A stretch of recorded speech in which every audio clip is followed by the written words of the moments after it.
once a tourist mecca.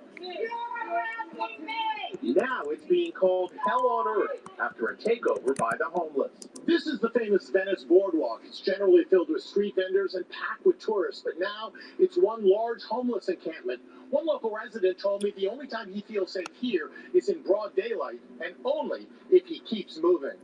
On this night, a tent catches fire, then explodes. This suspected act of arson destroyed a home and killed the homeowner's dog. Angry neighbors blame increasingly hostile homeless living next door. Let me guess how this happened. Just yesterday, fists were flying outside the encampment. Here, a man clocks a woman outside a restaurant on the boardwalk. Diners rush over to break it up. And that man is groaning after being shot.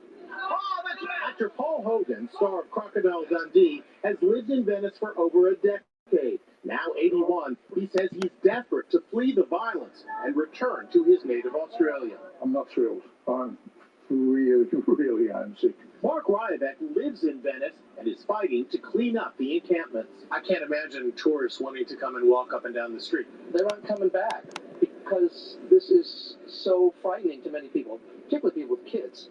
It's like, do you want to bring your kids to Skid Row? And here's another sign of the times. The down-on-her-luck woman seen in this photo was once a celebrity. Her name is Lonnie Willison. She's the ex-wife of actor Jeremy Jackson, best known for his role in TV's Baywatch. The former model was spotted yesterday, homeless, apparently living out of a shopping cart.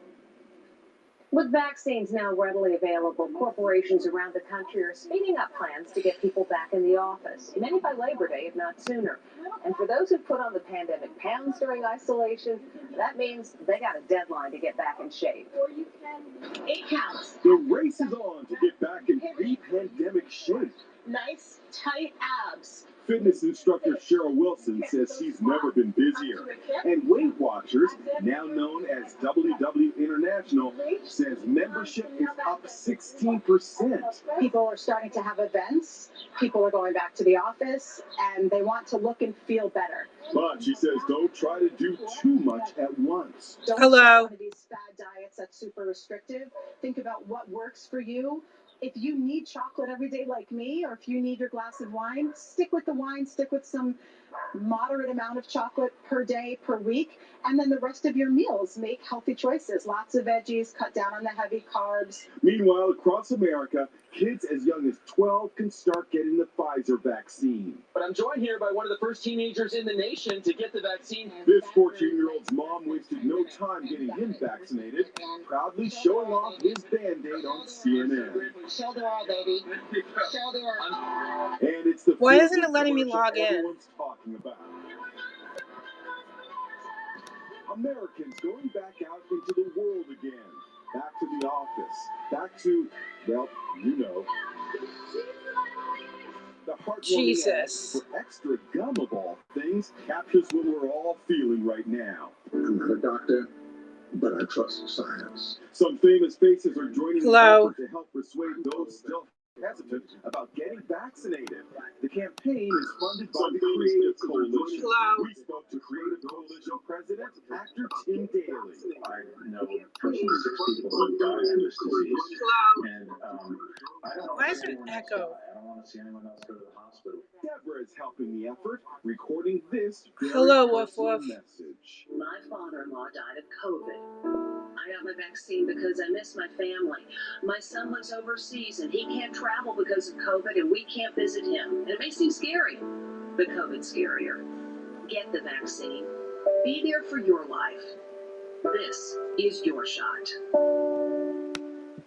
The coalition was asked by the Yale School of Public Health to spread the word on how important vaccination is, and I'm honored to be part of the effort. What was supposed to be a fun day at Six Flags ended in tears for one family when the mom was told by park police that her shorts were too short. She also said she was told to go buy some new ones, and that's when things escalated. This young mom is close to tears. She says she's being kicked out of a Six Flags theme park because her shorts were too short. Bailey Breedlove showed us the shorts she was wearing that day. They're saying her shorts are too small. Honestly, I was shocked. I was breathing. You know, I didn't why? What's sad her fault. My daughter crying was thinking I was about to get arrested because this lady pulled out handcuffs right in front of her. Identify yourself and you can leave. The entire Why does she have family to identify was escorted out herself? of the park in Oklahoma City. I didn't see it as anything wrong. It was a hot day, and that's how people dress. They're saying her shorts are too small. But why Bailey is she says being... she's been banned from all Six Flags theme parks for 5 years. Why? She says that's okay because she doesn't want to go back anyway. Six Flags did not respond to our request for comment. There's a lot That's of buzz ridiculous. about Jennifer Lopez and Ben Affleck being an item again, but what does Ben's good pal Matt Damon have to say about it? Hello. Well, when he was asked about the return of Bennifer during a live interview, his connection strangely was lost. We're just saying the same thing. Oh, no, I don't know. He didn't. Whoa! Did Matt Damon just hang up on the Today Show after being asked about the hottest celebrity story out there?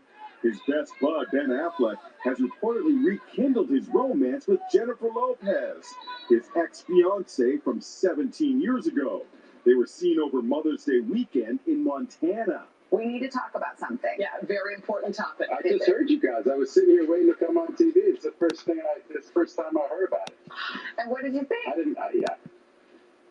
It's a fascinating story. All right, let him up. I hope it's true. I love them both. I hope it's true. That would be awesome. But before they could dig deeper, Damon appeared to disconnect the live remote from Australia. We were just saying the same thing. Oh, no, I don't know. He didn't.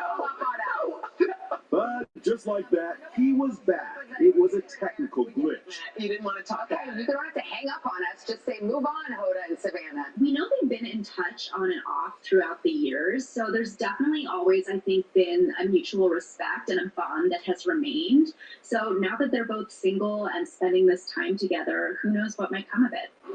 Meanwhile, J-Lo's ex, Alex Rodriguez, was asked about the reported romance. What do you think about the news about Jennifer and Ben? That was Go interpreted as a dig Yankees. against Affleck, a famous Boston Red Sox fan, arch enemies of the Yankees. Back in 2002, they were famously known as Bennifer. Their love was on display in movies and her music videos. Their wedding was going to be the celebrity event of the year at the exclusive Bacara Resort Until it was in Santa canceled. Barbara. But they called off the wedding only 4 days before the ceremony, citing excessive media attention. By 2004, they called it quits for good. It's official. Ben Affleck and Jennifer Lopez are really history, as papers around the country made abundantly clear. Who knew all those years later they'd be making headlines again? We'll be back with more right after this. Next, Zone of Lawlessness. The neighborhood where no cops are allowed. Did he die while paramedics waited for permission to get to him? You guys could be saving this man's life. Why did you guys not come and help that 19-year-old young man? Plus, from Cinderella to Pam Anderson, the actress who charmed the world playing Cinderella is now playing Pam Anderson's life story. Inside Edition with Deborah What? Norville. We'll be right back. Why am I getting double messages? Danica McKellar was live. Jordy was live. 137 other meetups to discover. Indigo. Who is Indigo? I don't know who that is either. Governor Brown holds a nude conference on vaccines. You know, whether it's a fraction or a decimal, it's still fun, you know. Do you have a fixed mindset or a growth mindset? Let's leave that notification. 4 more, and it's too warm in here. Who is Preston Smiles? The Mediterranean dish.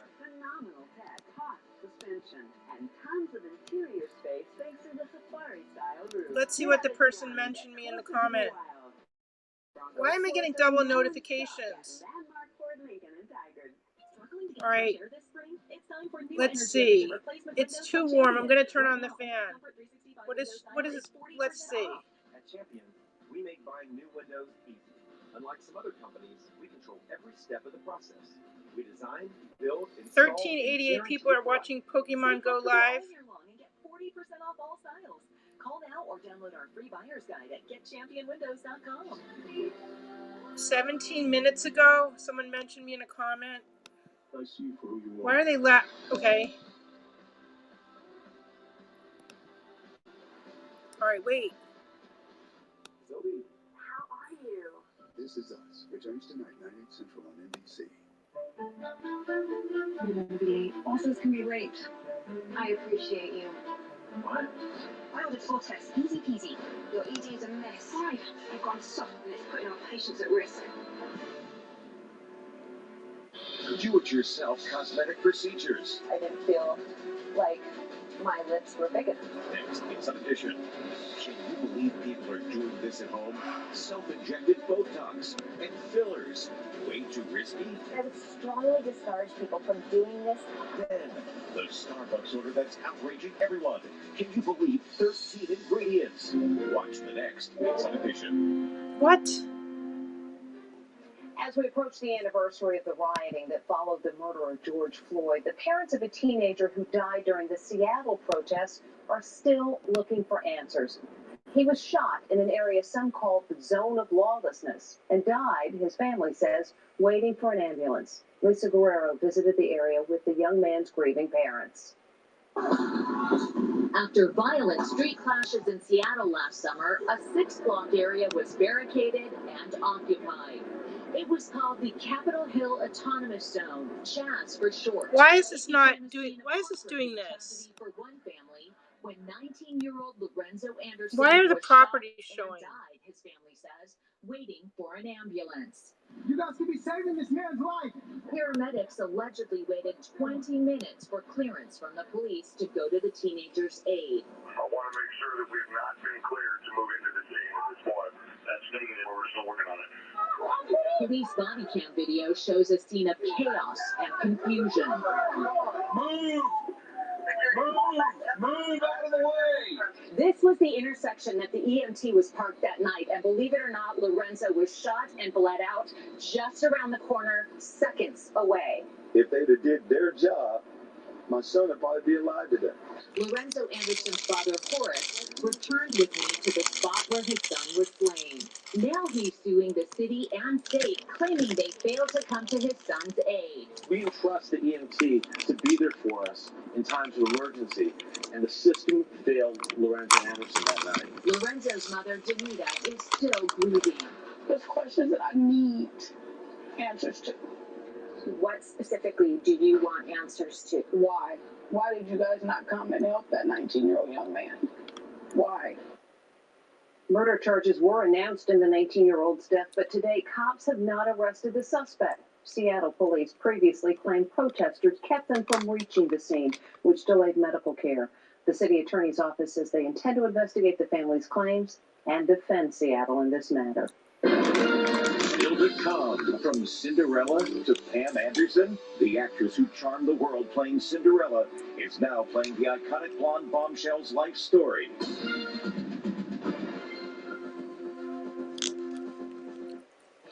Closed caption sponsorship for Inside Edition is brought to you by Abdominal pain or discomfort, bloating? You may be the 1 in 10 living with IBS. Ask your doctor about non-prescription IBGuard for the daily dietary Messages management of one. IBS. IBGuard, daily gut health guard.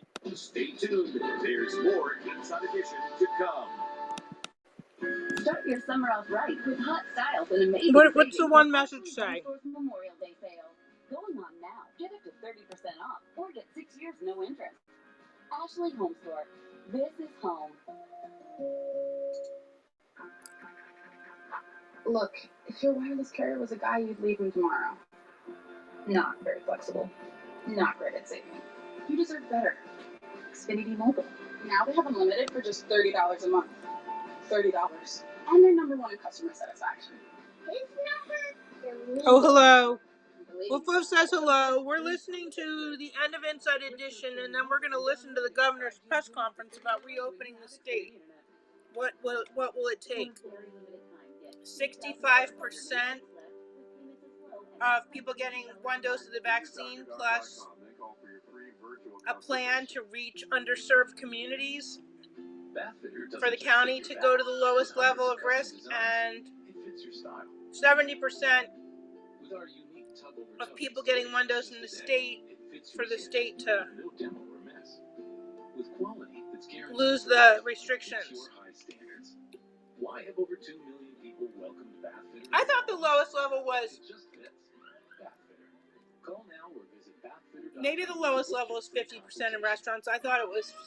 I thought that the level they're at now is 25, and I thought medium was 50, and so low would be more than 50% in restaurants. But I have to check the chart.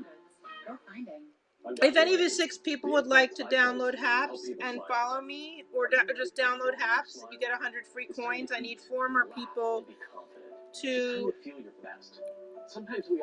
follow me as their first follower or download the app for me to get that last challenge. But it would have to be with Dr. Lampy. Definitely with Dr. Lampy. And Woofloof says, and after that, I need 10 followers, but I'm getting my 4 first, Woofloof. When the world asks you what you're made of, tell them 100% charbroiled Angus beef, seasoned by hand, and a luxurious layer of A1 sauce. Luxury. If they say, that doesn't make sense, tell them, you're the Steakhouse Angus. It's getting warm in here. Part of the Angus Burger Collection at Carl's Jr. Feed your happy. This week, reopening America Today. Al is live in Cleveland to discover a revitalized city of innovators and game changers. Are there any new comments? Let me see. I said I was going to turn on this stream at 9, but I turned it on. Well, I turned it on early. Talk about range. She's gone from playing Cinderella to Pam Anderson. No, that's not a retro shot of Pam Anderson. It's actress Lily James, channeling the blonde bombshell for an upcoming Hulu biopic. Why does it have that listed twice? The role that made Lily a star. Cinderella. That's right, the 32-year-old actress has gone through quite a transformation. Her resemblance to Wait, why does it have that listed twice? Incredible. And remember when Adam Sandler was turned away from IHOP last month? This video went viral when Sandler brought his daughter to the local IHOP, but was told there was a 30-minute wait.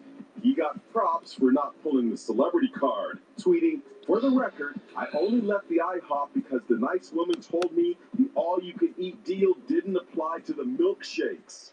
Well, now he's back. And look, he even posed with the waitress who didn't recognize him behind that face mask. There's more. To make amends, the chain hosted an all-you-can-eat milkshake Monday in his honor, donating proceeds to one of Adam's favorite charities. Went all around. When we come back, a much-needed hug. Closed caption sponsorship for Inside Edition. Okay, hello to the 6 viewers and the replay viewers. If someone would like to download Haps and through my invite, I need 4 more people to get my final challenge on Haps. There's more Inside Edition to come. Your mission. Or if you're on Haps and I'm the first person you follow, that works too.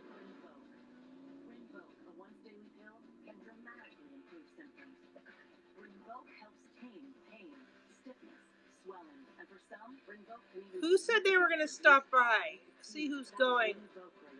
Are people really going to attend? Let's see. Who says they're going? Let's see. See who's going. I'll shout out the people that said they were going to stop by. Let's see if they shop. They said 9 o'clock. I could. By Dula, Veronica, me, Patrick Kelly, Mood, Rima, Chris Henry, and Peter. Let's see if they stop by at 9 o'clock. Should I open the other room back up? Woof woof, are you just hanging out before bedtime?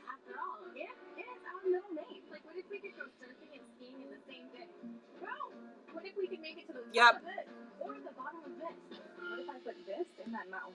What if they have saved this for us? Or this? Here we welcome all widows with open arms. Even whatever this is. After all, I need to turn my light on. what if you don't? So good to see you. Next. Travel consideration provided She said by- that Deborah Norville said her father-in-law died from COVID. My friend's father died from COVID, even with one of the experimental treatments that Trump got at OHSU.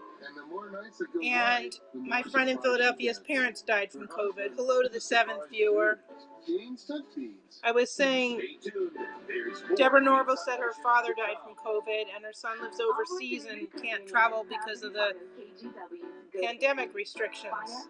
And my friend, his parents died of COVID in Philadelphia, and my other friend, her father died of COVID with one of the experimental treatments that Trump got in Portland at OHSU. And they said there's hashtag FOGO, fear of going out. Even though I'm fully vaccinated, I'm still afraid of going anywhere because there are variants. And I am in a high risk category, but I'm going to try and go out. Maybe the farmer's market tomorrow. But my Groupon, I returned it for Groupon bucks because it was too hard to go down there on public transit. It expired today. So, does anyone want to follow me on Haps or download Haps? The link is in most of my streams that aren't on Haps. It's too warm in here. I wonder if I need to change my air conditioner. Really nice to know that there's somebody out there on our side. And the new moon was today around noon Pacific. We're gonna listen to the governor's press conference after this. Finally today, they became friends while remote learning. And now... Oh, I saw this. This little girl is meeting her best friend for the first time in person. Nothing like a hug for real. Absolutely. And that is Inside Edition for today. Thank you for watching. We'll see you again tomorrow. You're welcome. Let me change the channel.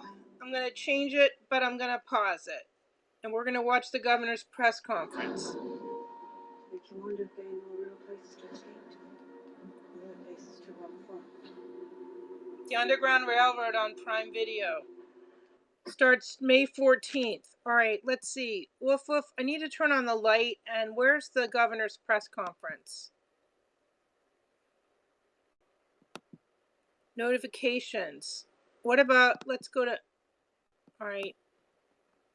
Was there an improv tonight that I missed? Maybe. If there was, I forgot to go. I think it's over by now.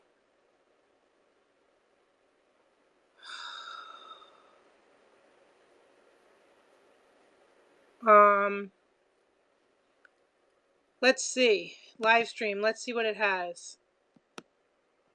Official music video featuring Justin Bieber. Police pursuit in Los Angeles. Tori Kelly official music video? For what? Psalm 42. Alright. Uptown Funk. Alright, let's try the mayor's or the governor's press conference. Where's that at?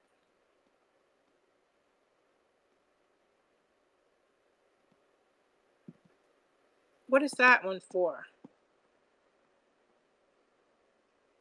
What is that? Oh, that's OMSI. It's on my wall. Okay. Let's see. Where's the... Okay, I'm looking for it.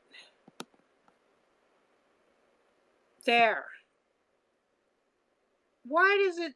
It looks like that they started before the governor started speaking. Like, hello? What kind of press conference is that where they started the feed before the governor started speaking? Let me look at my notifications.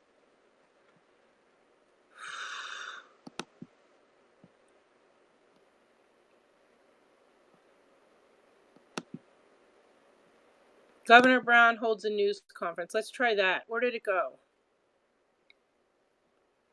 This case of missing Page is unsolved. What?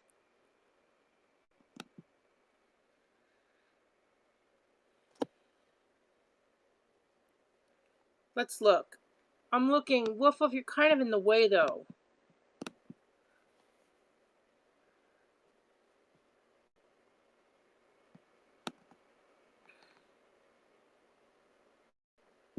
Live music and movies all summer on Portland's South Waterfront. All right, where's the governor's press conference feed?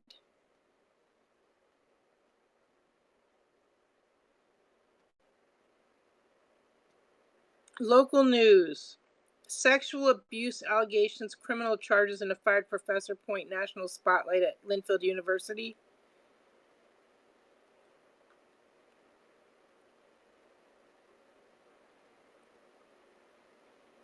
All right, where's the featured videos? Oregon Symphony going even more virtual. There's got to be one of the press conference without it being this difficult to find. Jeez. All right, where's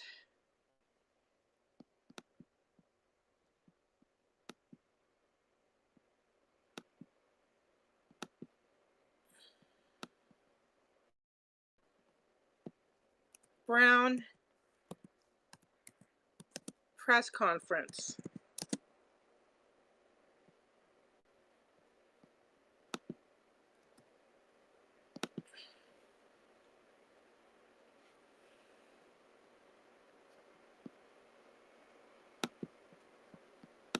Maybe I should put it on the open the studio so that you can watch too. Let me see. Where's the HAPS account here? Let me change. Who's this? What's this notification? Randy Horton's going live. Let me change to my. It's still too warm in here. I'm gonna.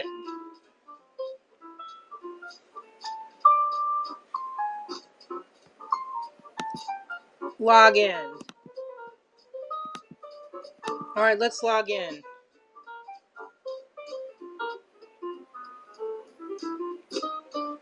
Go live. Let's join the broadcast. Launch studio.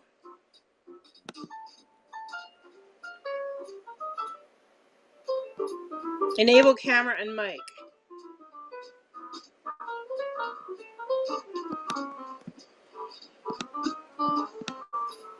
Join broadcast.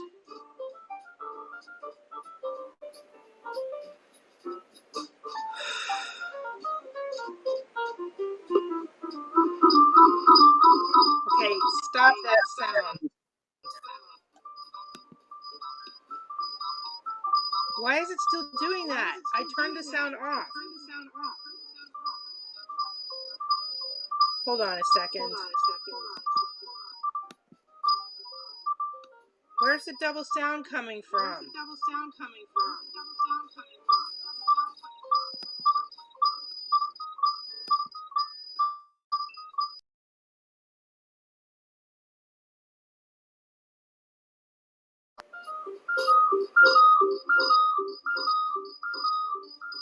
I'm trying to fix the double sound. Why is there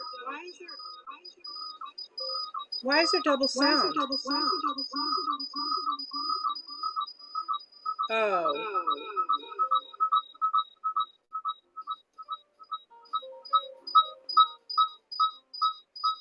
All right.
first and Sorry. each day.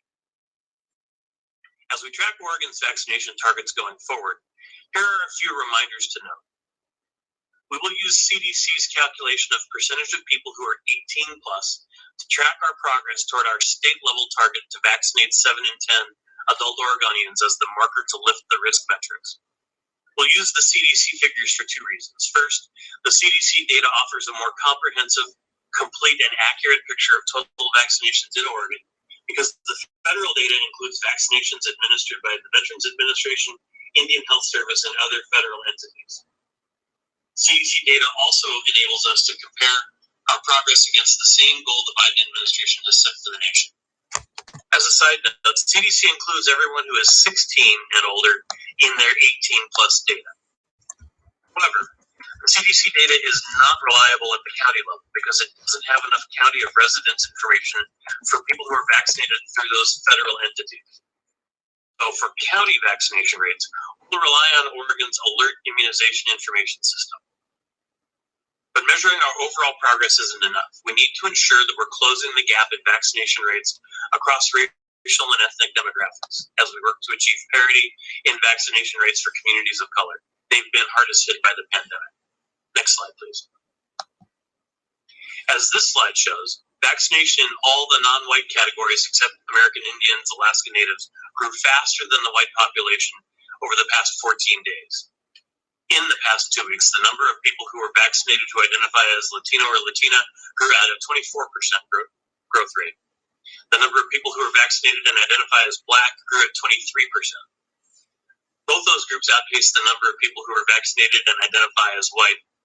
That group grew at a 13% growth rate over that time. We still have a long way to go. However, it's encouraging to see so many local partners working together to close the under-vaccination rate among communities of color. From the coast to rural and remote counties, community-based organizations, federally qualified health centers, local health departments, and regional health systems are holding pop-up clinics, intensifying outreach, and taking other steps to reach under-vaccinated communities. The numbers show it's making a difference. I'll talk more about how we're holding counties accountable for continuing to close this gap in a moment. Let's take a closer look at when and if we might be able to vaccinate 70% of adult Oregonians. Let's go to the next slide, please. As this slide shows, our vaccination targets are in reach, and it's possible we can exit the statewide risk metrics before July 4th, even if we see a dip in our current vaccination rates. Based on our current trajectory, Oregon is currently on track to overshoot our target and actually vaccinate 8 in 10 adults by mid to late June. That trajectory is shown by the bright green line on the top of the graph. Where's the bright green line? While we've maintained a 3% week-over-week growth rate, we've seen our daily numbers of doses administered begin to slip slightly. So, what if our current trajectory changes? If that slight weakening in our daily average turned into a 25% drop in our vaccination rate of growth, we'd still expect to have vaccinated 70% of adults by mid to late June. That trajectory is shown by the lighter green line. If the bottom fell out and our vaccination rate dropped by 50%, we'd still expect to have vaccinated 70% of adults before July 1st. That trajectory is shown by the red line. If we see what we believe is the most likely trend, vaccinations slow by about 10% and plateau at that level, Oregon should still expect to have vaccinated 7 in 10 adults around the third week in June, still about 2 weeks ahead of the federal target. That trajectory is shown by the yellow line. But what about the counties? How many counties can expect to reach 65% before summer? How many people does each county have to vaccinate to hit the level where they can drop to low risk or lift the risk metrics? Next slide, please. As you can see in this chart, 2 counties, Benton and Hood River, have already vaccinated more than 65% of adult residents. They are ready to move to low risk on May 21st unless they opt out or do not submit an equity plan. 4 counties, Deschutes, Lincoln, Multnomah, and Washington, have vaccinated more than 60% of their adult population. They likely will reach 65% soon and should be ready to move to low risk by May 21st, unless they opt out or do not submit an equity plan. 5 counties, Clackamas, Clatsop, Lane, Polk, and Tillamook, have vaccinated more than 55% of their adult population. If these counties maintain healthy week-over-week rates of growth in vaccinations, they should be eligible to move to low risk before the entire state reaches the target of vaccinating 70% of adults. When you look at these counties, they include rural and urban communities. They span the coast, the valley, the east side of the mountains. We know that the different points of view that characterize so much of the national discussion can get carried into issues at the state level, such as vaccinations. But these counties show that you can't make assumptions about Oregonians, and every county can protect its residents by hitting a high vaccination rate, no matter its geographic location or partisan orientation. What about the remaining counties? While other counties are further behind, many have relatively small numbers to achieve that 65% target. For example, Umatilla County needs to reach fewer people to hit 65% than Clackamas or Lane counties, even though Umatilla is much further behind as a percentage. So, what are we going to do to help counties hit those targets? And how will the Oregon Health Authority partner with counties to not only make sure they continue to expand vaccination rates, but also achieve parity across all their racial and ethnic communities? Over the coming month, you'll see a shift in focus away from mass vaccination clinics toward a less centralized approach. The mass vaccination strategy was essential to quickly immunizing large numbers of people and managing the process of prioritizing limited eligibility when we had limited doses. And I want to thank our health system partners for taking on this difficult task and operating these clinics with such impressive efficiency. We've vaccinated 2 million people and outpaced most other states thanks to their efforts. However, appointments at mass vaccination sites are starting to slow down. Now we need to transition to the next phase of the vaccination strategy, which is designed to better address the needs of people who have not yet chosen to get vaccinated. As the pace of vaccinations has slackened across the nation, you hear a lot about people who are resistant to vaccinations and won't be convinced to get one. You hear a lot about people who are vaccine hesitant. They're wary or skeptical, have questions, but they still haven't made up their minds. Then there are people, I think, who fit a different category. Let's call them vaccine inconvenient. People in this group aren't opposed to getting a vaccine. They just haven't yet prioritized taking the time out of their busy lives to do so. Our phase 2 strategy is designed to make it simpler and easier for vaccine hesitant and vaccine inconvenient people to get immunized. In coming weeks, we'll continue to move doses to familiar places where people typically get a flu shot or other vaccinations, such as outpatient clinics operated by a health system or an independent clinic, or inpatient clinics at hospitals. We'll also shift clinic locations from mass vaccination sites to smaller, community-based sites such as schools. We'll work with county health officials and CBO partners to stand up more pop-up community-based vaccine events. We'll work with our local partners to site clinics at other mid-sized, closer to home and culturally responsive locations in the community. Let's go to the next slide, please. Wait, what was that slide of? I want to talk about the way OHA will work with counties to ensure we close the vaccination gap for communities who have been hardest hit by the COVID-19 pandemic. As Governor Brown described, before a county can move to low risk, they will have to both vaccinate 65% of their population over 16 with at least a first dose, and submit a plan that demonstrates that local public health officials are committed to working with community partners to maximize meaningful, low-barrier access to vaccines for historically marginalized communities and reduce vaccination inequities. The earliest a county may move to low risk is May 21st. Any county that meets the vaccination rate target and opts to move to low risk would need to submit their vaccination equity plan by May 14th. Public health staff at OHA will review the plan for adequacy and completeness and have follow-up discussions with the county. Any movement in risk level would be announced on May 18th, and the change in risk levels would take effect on May 21st. We'll follow that weekly cycle going forward. However, we encourage all counties to submit their plans well in advance of the weeks they want to change risk levels. In reviewing county equity responses, OHA staff will look for plans to conduct effective outreach to those who have not been vaccinated, steps counties are taking to ensure that vaccine sites are culturally responsive, linguistically appropriate, and accessible to people with disabilities or other unique access needs, partnerships with community-based organizations to address inequities in vaccinations. partnerships with employers to ensure that agricultural workers and other frontline workers have access to vaccines. Plans to reach people experiencing houselessness and other people who are at risk of severe COVID-19 illness or death have access to vaccines. And activities to strengthen vaccine confidence in their community. OHA will support these local efforts by sharing effective outreach strategies developed in partnership with organizations serving communities of color, grants to counties to reduce vaccine inequities, distributing weekly data reports with counties to help them track progress, connections to CBOs who can partner to increase vaccinations. Once counties have demonstrated they're making progress to implement their plans through the summer and close the vaccination gap in their community, we'll release the second allotment of funding. Next slide, please. In closing, I want to say to everyone who hasn't been able to get vaccinated, vaccination is a personal choice. And the more people who choose to get vaccinated, the sooner we can all get back to seeing the people we love, doing things we enjoy, and returning to the normal ways we live our lives. Medical experts continue to tell us the COVID-19 vaccines are safe and effective, and they're free. It's normal to have questions about COVID-19 vaccines, and there are many places you can get your questions answered, starting with covidvaccines.org and .gov. Find out where you can get a vaccine so you can keep yourself and the people you love safe from COVID-19. With that, I'll turn it back over to you, Governor Brown. Thank you, Director Allen. And with that, we're ready for questions, Charles. Thank you, Governor. We'll start first with Lisa Balick from COIN. Go ahead, Lisa. Yes, good afternoon.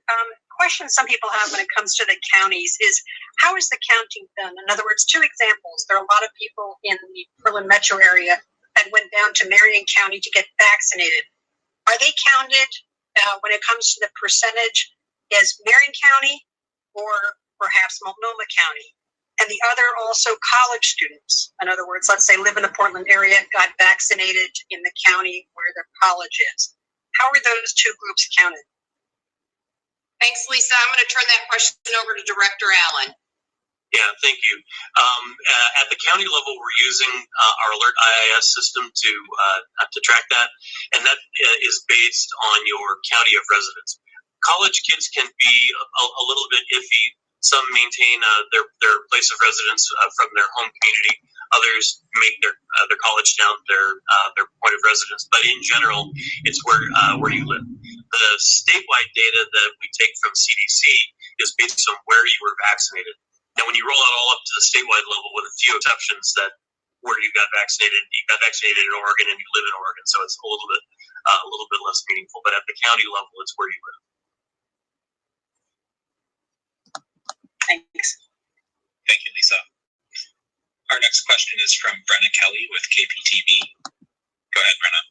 Yes, good afternoon, Governor. Two questions, if I may. The first, numerous restaurants were frustrated when they were forced to stop indoor dining for just a week. Was it worth it to close down for just that short amount of time? Did 1 week really help stop the spread? And my second question, we've been told for weeks there's no exact number or percentage that can be set for vaccinations because COVID's a new disease. Why did you choose to set a vaccination goal now? So in terms of your first question regarding our restaurants and bars, these small businesses are truly the heart and soul of Oregon's economy and very much a part of who we are as Oregonians. They're critically important to our economy. They're also, frankly, very important to our culture as well. So I did not make that decision lightly. It was one of the most difficult decisions that I've had to make. In terms of was it worth it? Yes, absolutely, to slow the transmission of the disease, to protect vulnerable Oregonians, and ensure that we had adequate hospital bed capacity and healthcare workers to staff those beds. Obviously, wanted to further limit deaths as well. The good news is that we have reached the tipping point of the surge, and in this time frame, we're working, and hopefully sometime this week we will see 2 million Oregonians with at least one vaccine in their arms. So it's good news, and it gave us time to get more vaccines in arms, which is what we needed to do. to slow the spread of the disease. In terms of your second question, I'm going to turn it over to the Oregon Health Authority. Yes, thanks. I can take a crack at that. I think what people have been saying, experts have been saying, is I think we've been still pinned down exactly what level of vaccination is necessary. And as we tried to indicate, we're not talking about herd immunity. We'll have a lot of work yet to do after these metrics get met to reach herd immunity. But what we also know is that at a vaccination rate well below herd immunity, you do begin to start seeing significant benefits, reductions in hospitalizations, reductions in deaths. And that's really what we're shooting for with the 70% statewide goal, is to get enough people vaccinated that while we're still short of immunity, we significantly driven down the worst outcomes of COVID-19, so that we can provide people with a specific target to shoot for to begin to removing the restrictions that have been having an impact on people's lives. Thank you. Thanks, Brenna. We'll go next to Gary Warner with EO Media. Go ahead, Gary.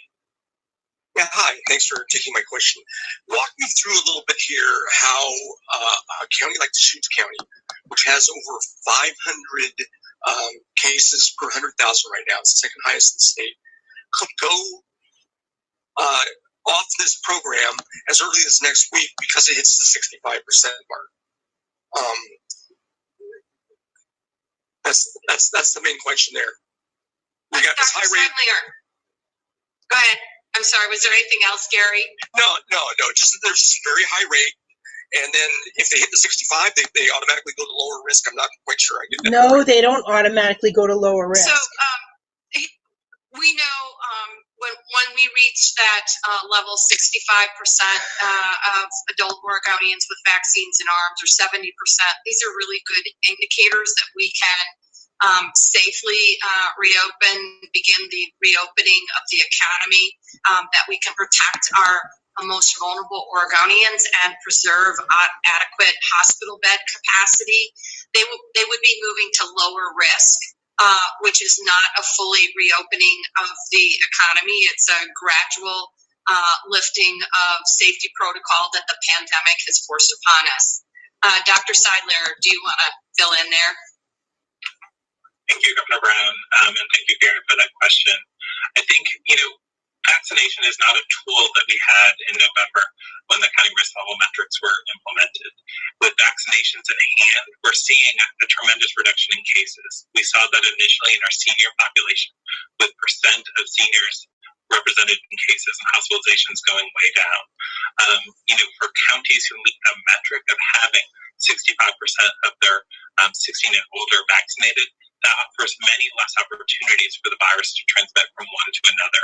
And the rates in Deschutes County, as you mentioned, are high, and they're still higher than we'd like, but they're flattening and they're not increasing. And with more people getting vaccine, we're going to see that rate go down. So some of the opportunities for transmission just aren't there. So those opportunities can become available to everyone in Deschutes. Thanks. Go ahead. Well, I was just going to add a tiny bit to that. I think one of the things about the vaccines is they're extraordinarily good at preventing serious illness and death. And so as more people get vaccinated, the relationship between cases and hospitalizations begins to break down. We've already begun to see that happen, and it accelerates as we get to higher levels of vaccination. So you get to a point where number of cases isn't nearly as important as number of hospitalizations, and those two things, you can have plenty of cases, but with a lot fewer hospitalizations, which is really what we're focused on. How would this affect major events, sort of like the Pendleton Roundup, things like that? If they're in this lower risk category, are those events going to be allowed to go forward automatically, or is there still some sort of standard that has to be met? Well, Gary, you happen to pick one of my personal favorite events, the Pendleton Roundup, and I know that's usually the second week in September. And I would fully expect, as I mentioned earlier, there may be some CDC guidelines around masking that we will want to align with as we're meeting Oregon's needs. But I would fully expect that we will be able to let her buck, so to speak, in September. Great, thanks. Thank you, Gary. We'll go next to Genevieve Rayon with K2. Go ahead, Genevieve. Hey, thanks for taking my questions. I have a few, but I will keep them short and sweet. The first one has to do, if I can pivot a little bit to talk about the money that's coming into the state of Oregon, thanks to the ARP, the American Rescue Plan. So we know that the state of Oregon is expecting to get $2.6 billion. Now that money is just going to the state government level. How are you going to ensure there is equity in the use of this money, especially to marginalized communities or people in marginalized communities? That's a really good question, and frankly, the focus of my administration as we move forward and move into fully reopening the economy. I expect my administration and the legislature to put the voices of our historically underserved communities at the center and forefront of that conversation. You might recall I created the Racial Justice Council several months ago. The goal of the council was to center equity in our budget decisions and our legislative agenda. And we've done, I think, a very good job of doing that. But racism will not be eradicated overnight. It will only be eradicated the way it was built, brick by brick. And we have to do everything we can as a state, as a community, to continue that work and centering the voices of our historically underserved communities, our Black, our Brown, our Latino, Latina, Latinx, Asian Pacific Islander, African American, Tribal, Native American, and Indigenous communities have to be at the forefront. Thank you, Governor Brown. And a follow-up to that, we know that the state has been anticipating this money for about 2 months now. What plans are already in place to figure out exactly what to do with this money once you get a hold of it? Well, we're obviously having to work collaboratively and collectively with the communities around Oregon. That includes community conversations. My team is doing that as we speak through the regional solutions advisory committees. The legislature is doing that through members and their connections. And I think those conversations need to continue. I think it's critically important that we invest these dollars in a way that creates transformational change for the entire state of Oregon. And are you pleased with the 2.6 billion number? That is roughly only 1% of the 350 billion going across the country.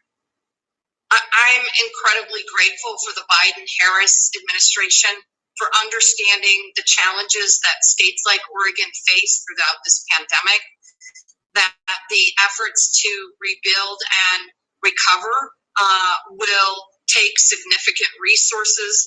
I am pleased to see that they did direct allocation to our local jurisdictions, our counties and cities. I'm hoping we can partner with them to really work together to build a better Oregon for everyone. Last question, I promise this one's quick. A group of Republicans are working to sponsor a bill that would mandate full-time in-person school for the 2021-2022 school year. Would you support that legislation? Look, it is my expectation that our students will be in the classroom full-time starting in the fall next year. I want to encourage parents of 12 to 15-year-olds to have conversations with their healthcare providers, with their pharmacists about getting these vaccines. If they have any questions, if they need more information, they should talk to their healthcare provider or their pharmacist. The way we know to reopen our economy and to get things back to normalcy is through these vaccines to prevent hospitalizations and deaths, and obviously to reopen schools as well.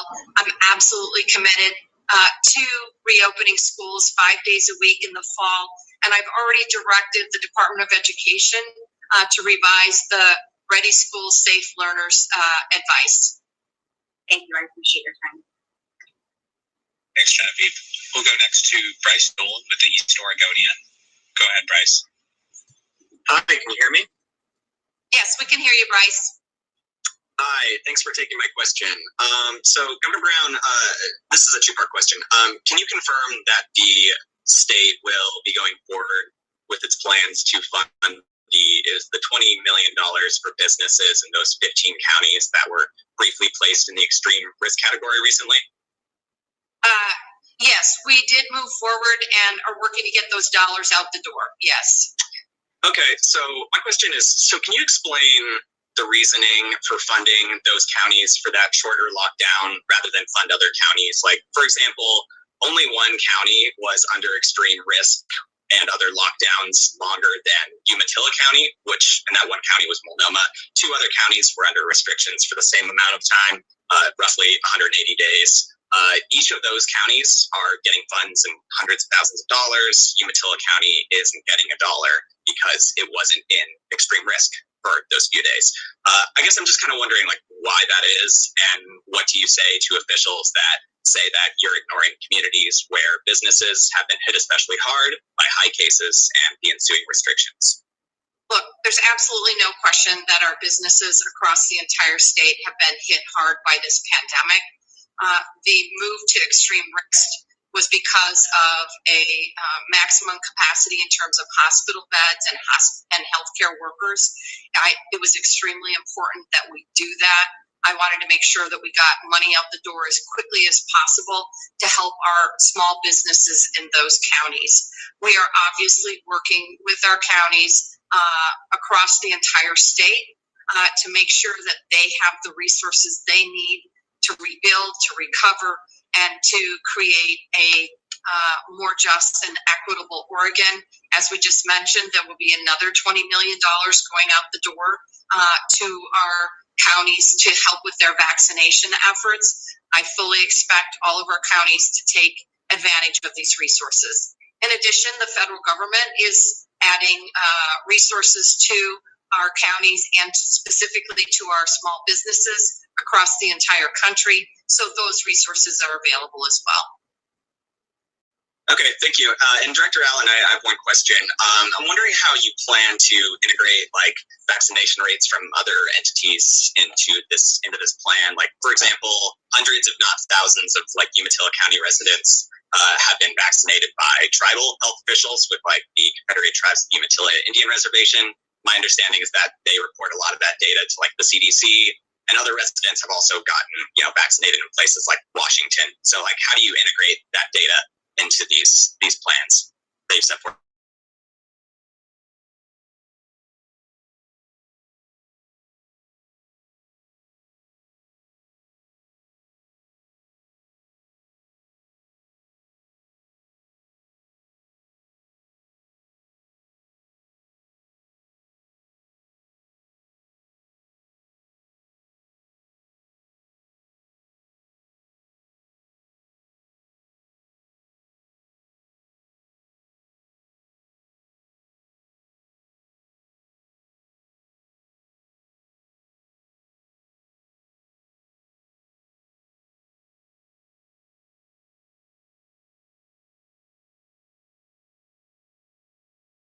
About 100,000 doses. That's across all federal sources, but a lot of VA.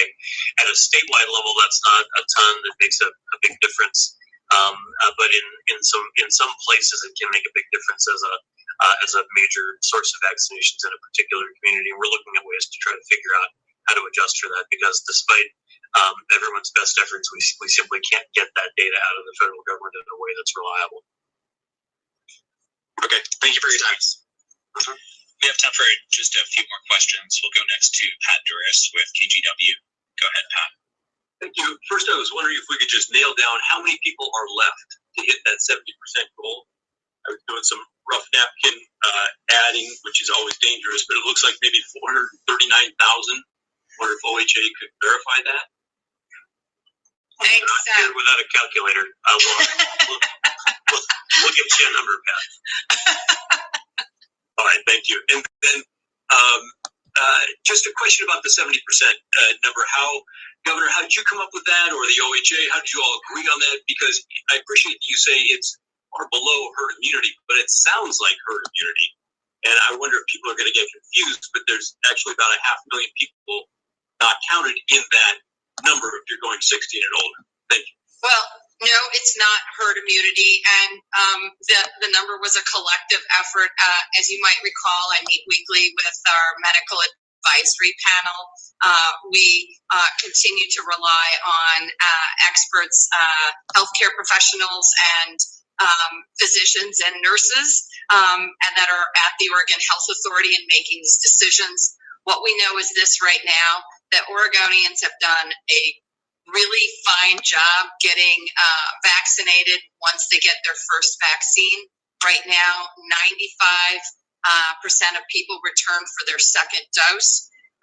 We know this week, hopefully tomorrow, that we will reach 2 million first doses in arms, which is really exciting. And we know that this is a really good indicator that we are able to limit the spread of the disease, protect vulnerable Oregonians, and ensure that we have adequate hospital bed and healthcare worker capacity. Dr. Seidlinger, do you want to add anything to that? No, Governor Brown, that was very well stated. I think the goals that we are talking about are percentages of currently eligible people, as you mentioned, so that's 16 and older. It doesn't mean we don't have work to do to continue to increase vaccination rates in that population. To add on the 12 to 16-year-olds when they become available later this week, we anticipate. Okay, what did she just say? Sorry. And older. Know that this is 95, and that are, as you might recall. And I wonder, and then always dangerous, just a community, we're looking at ways to try to figure out how to adjust for that, because despite everyone's best efforts, we simply can't get that data out of the federal government in a way that's reliable. Okay, thank you for your time. We have time for just a few more questions. We'll go next to Pat Duras with KGW. Go ahead, Pat. Thank you. First, I was wondering if we could just nail down how many people are left to hit that 70% goal. I was doing some rough napkin adding, which is always dangerous, but it looks like maybe 439,000. Wonder if OHA could verify that? Thanks. Without a calculator, we'll get you a number, Pat. All right, thank you. And then just a question about the 70% number. Governor, how did you come up with that, or the OHA? How did you all agree on that? Because I appreciate that you say it's far below herd immunity, but it sounds like herd immunity. And I wonder if people are going to get confused, but there's actually about 500,000 people not counted in that number if you're going 16 and older. Thank you. Well, no, it's not herd immunity, and the number was a collective effort. As you might recall, I meet weekly with our medical advisory panel. We continue to rely on experts, healthcare professionals, and physicians and nurses, and that are at the Oregon Health Authority in making these decisions. What we know is this right now, that Oregonians have done a really fine job getting vaccinated once they get their first vaccine. Right now, 95% of people return for their second dose. We know this week, hopefully tomorrow, that we will reach 2 million first doses in arms, which is really exciting.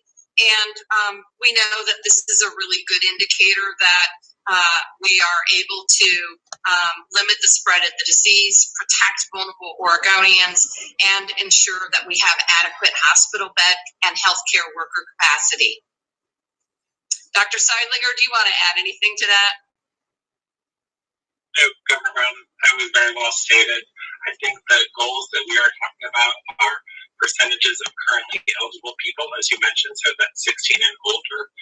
It doesn't mean we don't have work to do to continue to increase vaccination rates in that population. To add on the 12 to 16-year-olds when they become available later this week, we anticipate, and even to add on younger children if they are approved or authorized under FDA's emergency use authorization. So we will continue to work with our healthcare partners, our community-based organizations, our local and tribal public health authorities to get vaccines in the arms of every eligible Oregonian and to answer questions and address any hesitancy or concerns that they have. Thank you. Thanks, Pat. We have time for just two more questions. We'll go next to Jaime Green with the Oregonian. Go ahead, Jaime. Thanks. I have a kind of a two-part question. I'm wondering if I understand this correctly. If it's smart to lift restrictions on counties with low vaccination rates when the rest of the state reaches 70%. So you have like Umatilla, you have Malheur, a bunch of other counties, Lake, that are in the low 30% right now.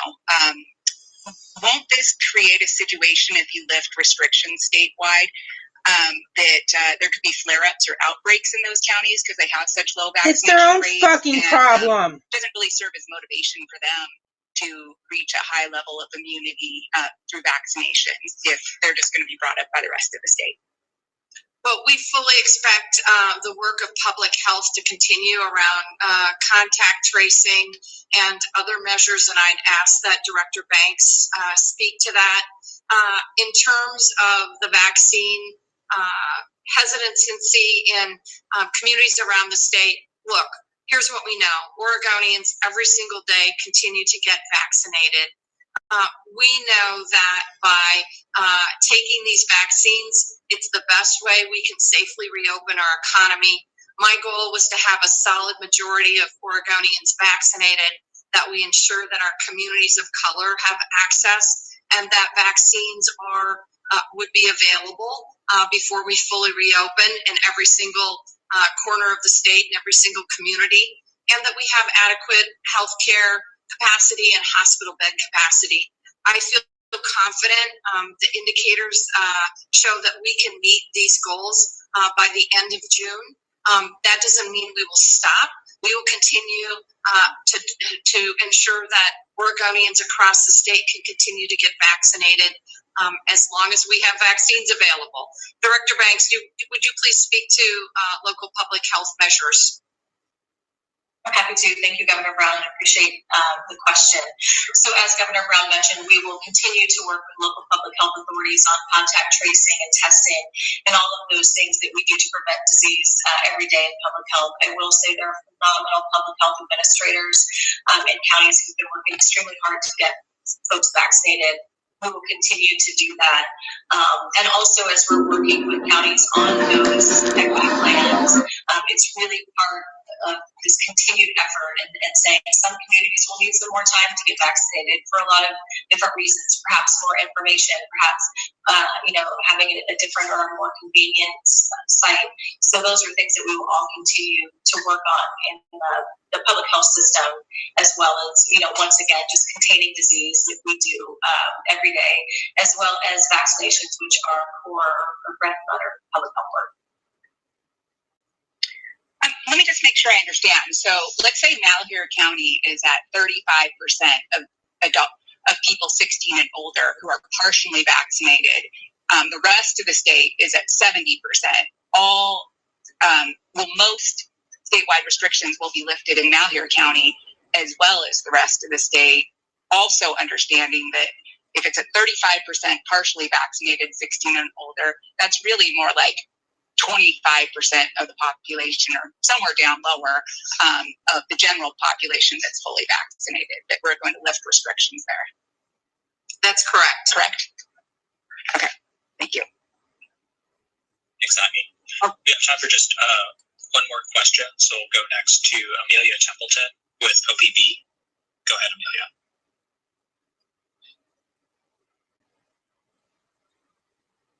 Are you there? Let's try Erin Can you hear me? I'm sorry. Go ahead. Yes, thank you. Oregon has a statewide mask mandate in place. Can you clarify under this, when we reach the 70% target, when and where masks will be required and when people will not have to mask? It's Amelia, right? So the answer is we don't know at this point in time. As I mentioned in my remarks, we would align to the extent possible with the CDC guidelines as long as we're meeting Oregonians' needs. So we're waiting to see what the CDC does. As you're probably aware, Dr. Fauci has given some indicators, and we'll wait and see what happens with the CDC.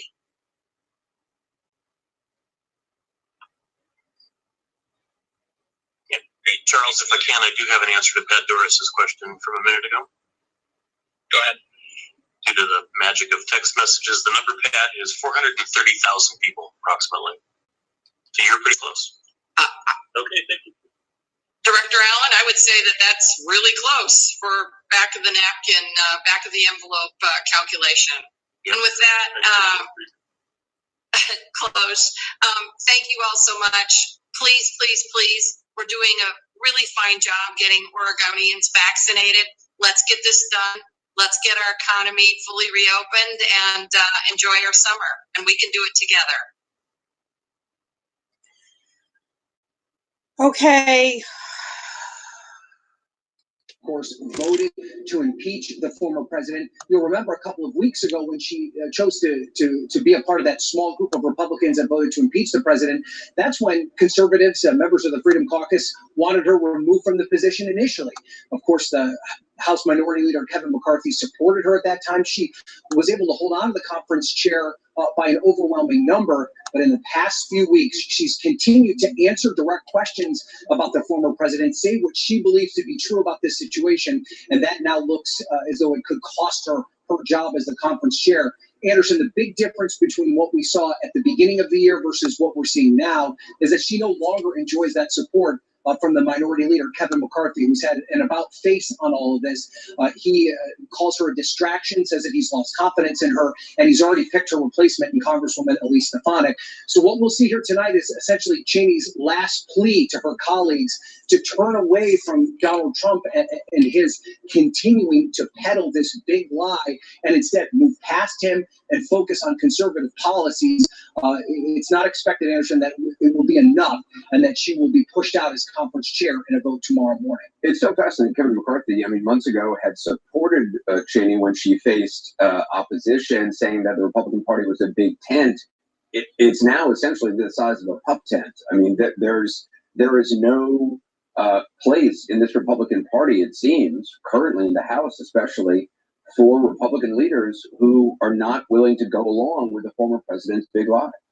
You're absolutely right, Anderson, and it's important to pinpoint that it is a very narrow standard by which we are judging these members of Republican leadership, especially when you look at Liz Cheney's voting record. She overwhelmingly voted with the former president when he was in office. In fact, she voted with him far more often than Stefanik, who is set to replace her. This is only about one specific thing, and that is that Cheney refuses to side with the former president when it comes to his questions about the voting and the collection of votes in the 2020 election. She's repeatedly said that it was clear that President Biden was duly elected, that the election was fair and free, and that is what's caused all the consternation. It's what's caused the former president to continually attack her. It's what's caused many of these loud voices on the far right of the Republican Party in the House of Representatives to come after her. And the other thing that's interesting about this, Anderson, and we have a picture of the House floor up right now, what is actually going to be kind of the opening act to Liz Cheney's speech here tonight, these are members of the House Freedom Caucus that are speaking on the House floor right now. They are talking about cancel culture. They're talking about all these different things that they believe have silenced conservatives across the country. They brought up Dr. Seuss. They brought up Twitter and Facebook and things along these lines, where in just a couple of hours tomorrow morning, they are set to vote Liz Cheney out of her position as the House conference chair because she spoke out about something that she believed to be true. And I talked to Adam Kinzinger earlier today, who's a Republican from Illinois, who is, of course, a vocal, outspoken critic of President Trump. He described what's happening to Liz Cheney as the ultimate in cancel culture. He said it's appropriate for Republicans to call it out when they see it happening to them, but when it is something that they're doing, they're often blind to that, and he called it hypocritical. That's exactly what we're seeing play out right now, Anderson. I mean, Liz Cheney has been extraordinarily consistent, whether you agree with her conservative principles or not. She has been extraordinarily consistent, and it looks like Liz Cheney is about to approach the podium. We saw her in a shot there. She's been consistent. Elise Stefanik is really remarkable, her evolution. Let's listen in. Thank you very much, my friend, colleague, Mr. Buck, for yielding me time this evening. I know the topic, Mr. Speaker, is cancel culture. I have some thoughts about that. But tonight, I rise to discuss freedom, and our constitutional duty to protect it. Mr. Speaker, I have been privileged to see firsthand how powerful and how fragile freedom is. 28 years ago, I stood outside a polling place, a schoolhouse in Western Kenya. Soldiers had chased away people who were lined up to vote. A few hours later, they came streaming back in, risking further attack, undaunted in their determination to exercise their right to vote. In 1992, I sat across a table from a young mayor in Nizhny Novgorod, Russia, and I listened to him talk of his dream of liberating his nation from communism. Years later, for his dedication to the cause of freedom, Boris Nemtsov was assassinated by Vladimir Putin's thugs. In Warsaw in 1990, I listened to a young Polish woman tell me that her greatest fear was that people would forget. They would forget what it was like to live under Soviet domination, that they would forget the price of freedom. 3 men, an immigrant who escaped Castro's totalitarian regime, a young man who grew up behind the Iron Curtain and became his country's Minister of Defense, and a dissident who spent years in the Soviet Gulag, have all told me it was the miracle of America, captured in the words of President Ronald Reagan, that inspired them. And I have seen the power of faith and freedom. I listened to Pope John Paul II speak to thousands in Nairobi in 1985. And 19 years later, I watched that same Pope take my father's hands, look in his eyes, and say, "God bless America." God has blessed America, Mr. Speaker, but our freedom only survives if we protect it, if we honor our oath taken before God in this chamber to support and defend the Constitution, if we recognize threats to freedom when they arise. Today, we face a threat America has never seen before. A former president who provoked a violent attack on this Capitol in an effort to steal the election has resumed his aggressive effort to convince Americans that the election was stolen from him. He risks inciting further violence. Millions of Americans have been misled by the former president. They have heard only his words, but not the truth, as he continues to undermine our democratic process, sowing seeds of doubt about whether democracy really works at all.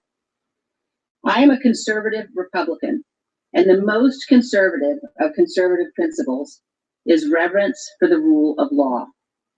The Electoral College has voted. More than 60 state and federal courts, including multiple judges the former president appointed, have rejected his claims. The Trump Department of Justice investigated the former president's claims of widespread fraud and found no evidence to support them. The election is over. That is the rule of law. That is our constitutional process. Those who refuse to accept the rulings of our courts are at war with the Constitution. Our duty is clear. Every one of us who has sworn the oath must act to prevent the unraveling of our democracy. This is not about policy. This is not about partisanship. This is about our duty as Americans. Remaining silent and ignoring the lie emboldens the liar. I will not participate in that. I will not sit back and watch in silence while others lead our party down a path that abandons the rule of law and joins the former president's crusade to undermine our democracy. As the party of Reagan, Republicans have championed democracy, won the Cold War, and defeated the Soviet communists. Today, America is on the cusp of another Cold War, this time with communist China. Attacks against our democratic process and the rule of law empower our adversaries and feed communist propaganda that American democracy is a failure. We must speak the truth. Our election was not stolen, and America has not failed. I received a message last week from a Gold Star father who said, standing up for the truth, honors all who gave all. We must all strive to be worthy of the sacrifice of those who have died for our freedom. They are the patriots Catherine Lee Bates described in the words of America the Beautiful when she wrote, "O beautiful for heroes proved in liberating strife, who more than self their country loved, and mercy more than life." Ultimately, Mr. Speaker, this is at the heart of what our oath requires, that we love our country more, that we love her so much that we will stand above politics to defend her, that we will do everything in our power to protect our Constitution and our freedom that has been paid for by the blood of so many. We must love America so much that we will never yield in her defense. That is our duty. Thank you. Stunning statement from Congresswoman Liz Cheney, speaking on the House floor, likely tomorrow to be removed from her position as the third most powerful Republican in the House. I want to bring David Axelrod, former senior advisor to President Obama, Republican former Congresswoman Mia Love, also, and CNN's Jamie Gangel. David, first of all, you just heard what Congresswoman Cheney had to say. What do you think her audience was, and did it change anything about her fate tomorrow?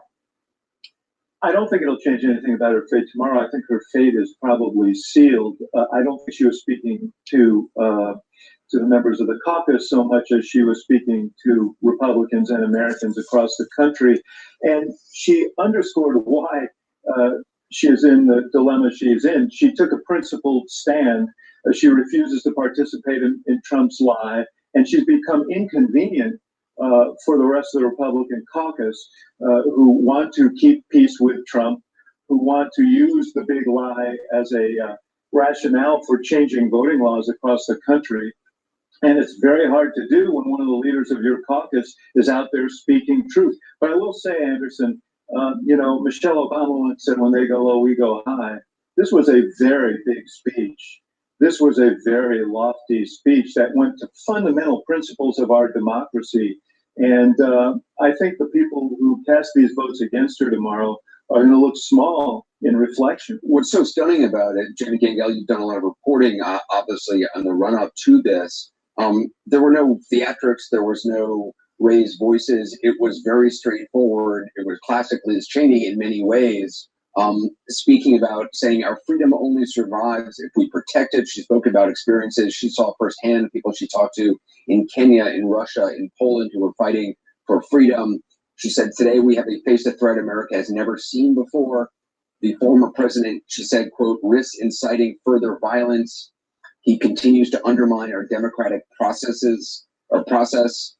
More than 60 judges have rejected his claims. The election is over. That is our rule of law. She talked about those who refuse to accept our war with the Constitution. She said, remaining silent, ignoring the lie, emboldens the liar, Jamie. Right. Liz Cheney believes that Donald Trump remains a threat to this country. And as you said, it was delivered with classic Liz Cheney style, no dramatics. But there were some parts that I know she's been writing this speech over several days, and I think you hit on what she cared about most. She wanted to emphasize the first sentence is about duty, the last sentence is about duty. She wanted to make clear that the election is over. She also said something that actually I've spoken to her about before, and that is when she said millions of Americans have been misled by the former president. I know that when she has gone back to Wyoming and spoken to voters who believe the big lie, this is what she has tried to explain to him. And I would just say this, I believe that she sees the vote tomorrow not as a personal vote. It is a vote of principle. And if it is a vote on anyone, it's a vote on her GOP colleagues. I just want to say one thing. I don't know if you can see it, but on her lapel, She's wearing a pen that I believe her mother gave her. And it is a replica of George Washington's battle flag. And it is not an accident that she's wearing it tonight after that vote tomorrow, which she expects to lose. She believes there's life after leadership, and her long game is to take out Donald Trump. Certainly, if she also quoted a Gold Star father who apparently reached out to her saying, "Standing up for the truth honors all who gave up all." Congresswoman Love, as a former Republican House member, I'm wondering what you make of what you heard from Liz Cheney tonight. Well, I think that she brings up a very good point, and she reminds not just members of Congress, but also the American people that when you are a member of Congress, you actually take an oath. You raise your hands and you swear to protect the Constitution, to protect and defend the Constitution of the United States. And that's why she talks about duty. She talks about her duty not just to the country, not just to the people who got her to where she is, but also her duty to the American people and to the conference. And so she also states, I'm not going to sit back and allow this to happen and allow these lies to continue to perpetuate. She also mentions that this is a threat, that not just what we're seeing on the surface, but when other countries like China see that somebody is out there perpetuating this idea that electoral system does not work, it hurts us nationally and internationally. And so she's talking about this greater threat out there that they need to see the United States being strong. And so, you know, I think it was actually a very good speech. It was meant for the American people. And she is pretty much laying down the gauntlet and saying they're making a choice between the Constitution and a person. David Axelrod, I mean, this is a speech that will wear well over history. I mean, over time, this speech will stand up compared to the cowardice that so many in the House right now have been exhibiting in going along with a lie that, by all the reporting is, many of them privately don't even believe in, but they are simply afraid of not getting reelected because many of the people in their districts have bought into this lie that's being peddled by other networks and by the former president. Well, and in fact, Anderson, that's symbolized by Elise Stefanik, who's going to take her position. Elise Stefanik was considered a moderate in the Republican. She was endorsed by caucus. Mitt Romney years ago. And she began to fear that she was going to have a primary challenge, and so she just decided to sidle up for Trump. She became one of his big defenders in the first impeachment trial, and she published a piece on the day of the insurrection, January 6th, repeating egregious lies about what happened in the election, including 140,000 fraudulent votes in Fulton County alone, Georgia. Completely fictitious. She wrote it in print and gave it as her explanation for voting to overturn the election. These people, some of it is out of fear, and others see profit in siding with what Liz Cheney sees as a threat to our democracy by allowing this lie to flourish. And yes, her speech may not lead to triumph in the short run, but there are a lot of examples in history. Margaret Chase Smith standing up and taking on Joe McCarthy in the 50s, when very few others, certainly very few other Republicans, were willing to do so. And there are others who have stood up in situations like this, and they will be remembered well in history. But she, I agree with everything everyone else has said. This is fundamental to our democracy, and she's quite right. Liz Cheney is a hawk on China. She's a hawk on Russia, and she understands what a propaganda triumph it is for them to have a former president leading his party in this direction. And she's saying no. She's putting her hand up. She's refusing to go along. Jimmy, I mean, there's a long history of crass and craven politicians, who have toadied up to, bullies to remain in power. And over time, they don't usually end up so well, certainly at least not in the history books. Congresswoman Cheney, I mean, what happens to her now? And I mean, at the larger picture, for Democrats who are watching and thinking, well, this just doesn't really matter much because this is, a battle happening within the Republican Party. We're a two-party system, and we only work as a democracy when those two parties at least function on the basis of reality, and one party does not completely believe a lie. From my conversations with her and from some of her colleagues who also think that Donald Trump is a danger to this country, what they tell me is they're not sure that the Republican Party can be wrestled back from Donald Trump. You may remember that Jared Kushner told Bob Woodward in his book that Trump had hijacked the Republican Party. What several Republicans have said to me is it was a party that wanted to be hijacked. So I think your point is well taken in that the question now is Liz Cheney has laid down her marker, but can she be effective? Can other Republicans who are in effect never Trump Republicans either take back the Republican Party, wrestle it away from Trump? Right now, that doesn't look very likely. Or are they going to go in a new direction?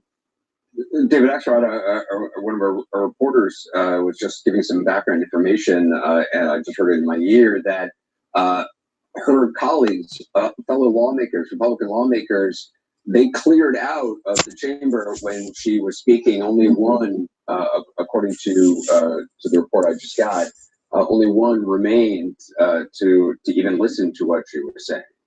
They're very heroic.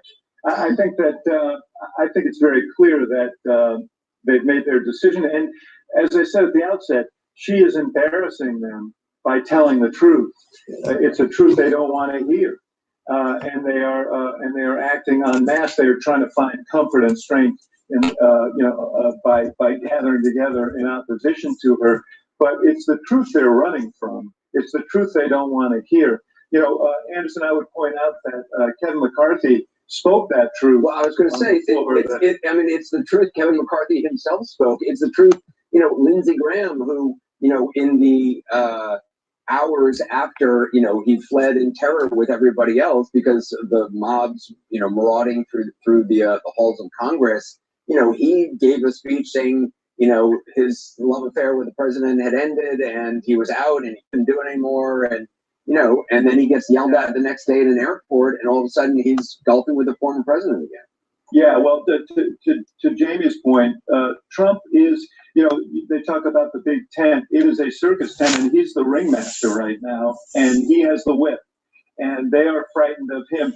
Kevin McCarthy doesn't want Donald Trump to interrupt his ability to become Speaker of the House, and that means getting a majority. And so 1 week after, or maybe less than a week after McCarthy and Trump got into a shouting match on January 6th, I guess it was a little later than that, he flies down to Mar-a-Lago to kiss the ring after Donald Trump taunted him and refused to send in help when the insurrectionists were breaking down the doors in the Capitol. That is a measure of the control that Trump had. Liz Cheney noted this in her op-ed in the Washington Post last week, which I'm sure didn't sit well with McCarthy and others. I think he had already made his decision about her, but she is a source of tremendous embarrassment to the leadership of the House and to the members of the House who have pledged their fealty to Trump, to this horrendous story, this dangerous story about the election. The irony of the whole thing is they said, we don't want Liz Cheney, we don't want to talk about the past, we want to talk about the future, yet they pledge their fealty to a guy who does nothing but talk about the past. All he does is rant about the election and this false story about how he lost the election. That's all he does. And this is the Republican Party. And by throwing Liz Cheney out, they've made this their identity. Well, also, Congressman Love, Steve Scalise gave some quote earlier today about, it's not about right or wrong. It's that her focus wasn't right. She was focusing on the wrong things, meaning, calling out the former president on his dangerous lies, and which are leading to the, the breakup or the complete misfunction within the Republican Party. Republicans these days are not talking about. I mean, everybody on the floor tonight was talking about cancel culture. There's no healthcare program. I mean, there's no. They spend so much money under the Trump years. They have no moral standing to talk about busted budgets or concern over the deficit or government spending. Where is the Republican Party as a party of ideas, which, whether you agreed with them or not in the past, they certainly seem to have in the past. Yeah. So, I'm a Republican. I believe